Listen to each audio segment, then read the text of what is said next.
তুমি ঘুরতেছ, আমি চলে যাচ্ছি।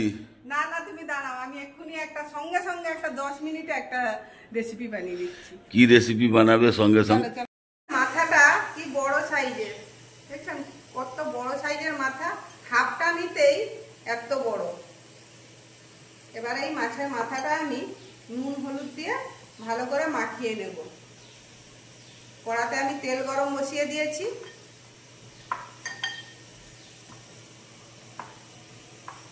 কত বড় সাইজের মাছ।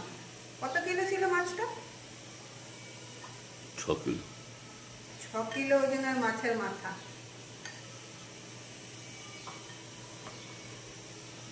আমি কড়াতে সাদা তেল দিয়ে দিয়েছি, তেলটা গরম হয়েছে। এবারে মাছের মাথাটা দিয়ে দেব।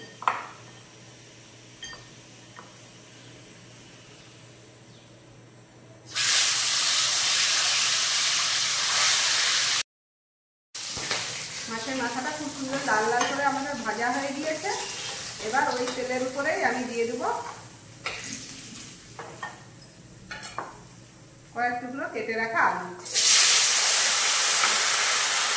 আলুটাও আমরা উঠিয়ে নিলাম।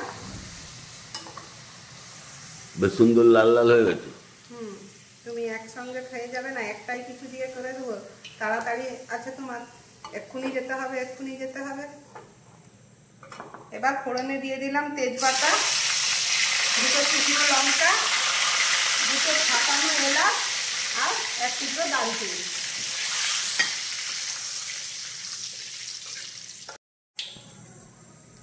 ফোড়ন থেকে সুন্দর গন্ধ উঠে গিয়েছে। এবার দিয়ে দিলাম কুচনো পেঁয়াজ।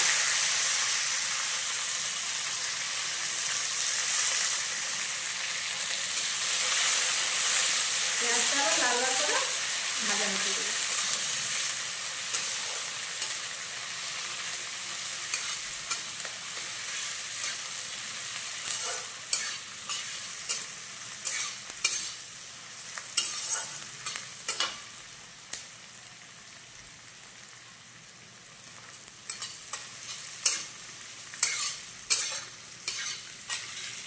ভাজা হয়ে গেছে। এবার দিয়ে দেবো ছিঁচে রাখা আদা আর রসুন।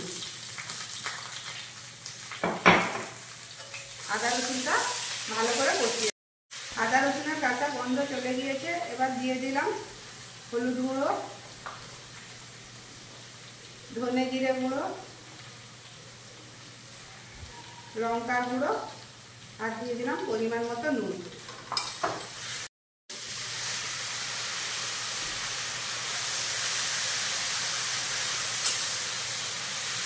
হয়ে গিয়েছে। এবার আমি গোবিন্দভোগ চাল আমি ধুয়ে 1 ঘন্টা আগে ধুয়ে ভিজিয়ে রেখেছিলাম, এই চালটা এবারে দিয়ে দিলাম, দিয়ে মশলার সঙ্গে ভালো করে কষিয়ে নেব।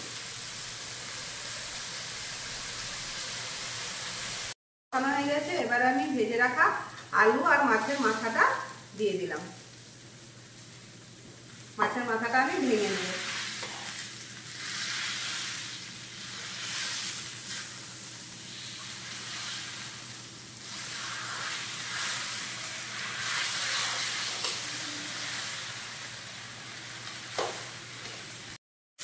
চাল, আলু, মাছের মাথা সবকিছু মশলার সঙ্গে খুব ভালো মতো কষানো হয়ে গিয়েছে। এবার আমি দিয়ে দেব জল।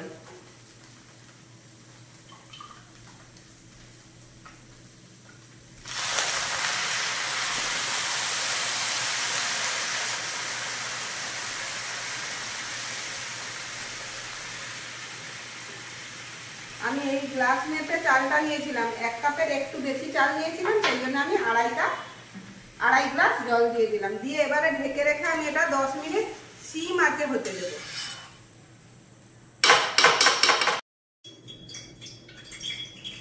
10 মিনিট হয়ে গিয়েছে।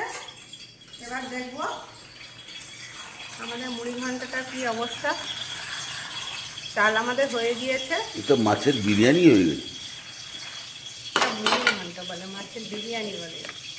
এবার দিয়ে দেবো কিছুটা গরম মশলা,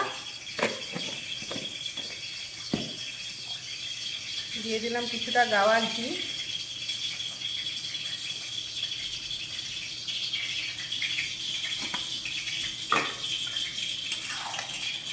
এবার এটাকে ঢেকে আমি রেখে দেবো 5 মিনিটের জন্য, তখন ঝরঝরে হয়ে যাবে এটা পুরো।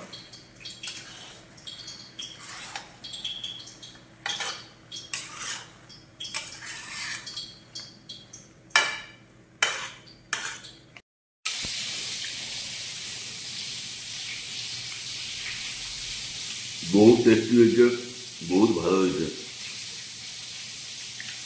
এটা নতুন রেসিপি একদম করেছো, খুব সুন্দর লাগছে।